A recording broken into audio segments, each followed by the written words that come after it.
Hello' everyone. ৰাতিপুৱা শুই উঠি দেখিলোঁ বতৰটো ডাৱৰীয়া হ'লেও মই আজি বহু দিনৰ মূৰত স্কুললৈ যাব ওলাইছোঁ।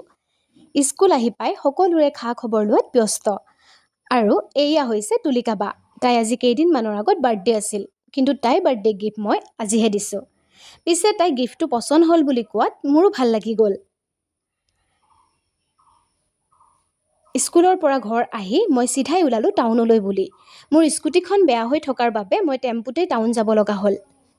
আৰু মই টাউন অহাৰ মেইন কাৰণ হৈছে বৰ্তমান সকলোৱে জানে ভাইমন দাই আমাৰ ছবি গৃহত খলকনি লগাই আছে। সেইবাবে ময়ো নোচোৱাকৈ কেনেকৈ থাকোঁ। আহি পাই দেখিলোঁ ভাইমন দা চাবলৈ অহা মানুহৰ ভিৰ। ময়ো পপকৰ্ণ এটা লৈ সোমাই আহিলোঁ।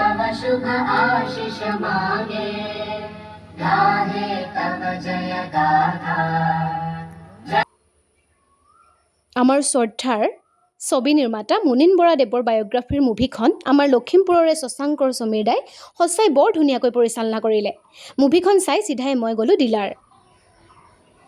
ডিলাৰৰ পৰা ওলাই আহোঁতেই ভণ্টিয়ে ফোন কৰিলে যে খাবলৈ কিবা এটা লৈ যাব লাগে। ময়ো তাইৰ বাবে পেকিং লৈ ঘৰ ওলালোঁ। আজিলৈ আহোঁ, বাই বাই।